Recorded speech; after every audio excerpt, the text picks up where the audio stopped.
Jay-Z is the first celebrity to be accused of sexual assault in connection with Sean Diddy Combs.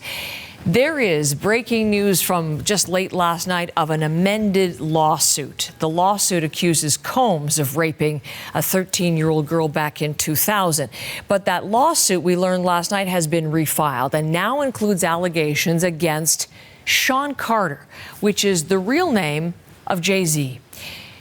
Let's bring in Angie Seth, who has all the details for us of this story. And again, now, Jay-Z implicated in the lawsuit involving Sean Diddy Combs. Indeed, Jay-Z, the husband of Beyonce. So we're also sort of tracking to see any reaction that's also coming from this. But if we go now to what this lawsuit is about, Heather, the accused, as you mentioned, they're a 13-year-old girl, not being named. We're naming her as Jane Doe, as is named in the lawsuit, accusing both Sean Diddy Combs as well as Sean Carter of raping her. Again, we also want to remind our viewers, this is a difficult story. Some of the details here can be difficult to listen to. But what the accused is saying is that this happened at an after party. One of the drivers of Sean Combs took Jane Doe to this party. Apparently it was said that she signed a document referred to as an NDA before entering the party, was given a drink, felt woozy, went into a room, lie down, and then the accused says that's when the alleged rape happened by both Combs and Carter, also saying that an unknown woman was also present in the room.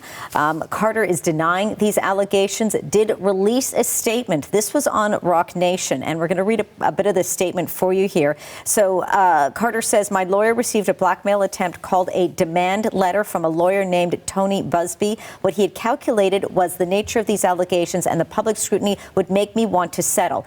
Carter goes on to say, I'm a young man who made it out of the project of Brooklyn. We don't play these types of games. We have very strict codes of honor. We protect children. You seem to exploit people for personal gain. Interestingly enough, of course, there was a response from that lawyer, Tony Busby, who has been involved in these lawsuits. And he says, in part, what he fails to say, and he's referring to Carter, what he fails to say in his recent statement is my firm sent his lawyer a demand letter on behalf of an alleged victim, and that victim never demanded a penny from him. Instead, she sought only a confidential mediation. As far as the allegations in the complaint filed, we will let the filing speak for itself and will litigate the facts in court, not in the media. And interesting as well with this, Heather, is, of course, that mediation that was offered there. Instead, a lawsuit was then put against the lawyer.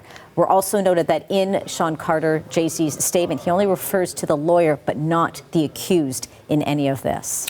So has there been any sort of reaction from, I'm thinking, Sean Diddy Combs or from his lawyer, or where things stand in his cases overall? Right now, we haven't heard anything, but we are certainly keeping a close eye to track on it. But looking at now sort of an additional individual that's been brought into this lawsuit, and of course, as you mentioned there, regarding Sean Diddy Combs, 10 lawsuits, 27 or so accusers. What we've also been tracking is we know that Combs has asked now 3 times to be released from prison on bail. That has been denied by the judge. We, of course, know that he's been accused of kidnapping, drugging, and coercing women into performing sexual acts. But that denial of bail 3 times, the judge ruling that evidence supporting a serious risk of witness tampering, this having to do with prosecutors alleging that Combs broke prison rules, contacting potential witnesses, using other prisoners' phone contacts, as well as coercing others within his orbit to post things in his favor. What we do know as well is, as we sort of continue to follow developments, this trial is not going to take place until next year, Heather, May 5th. Combs, of course, has denied all of the allegations, but we're going to be watching things very, very closely. For sure, we will today. Thank you, Angie. Appreciate that, Angie Seth.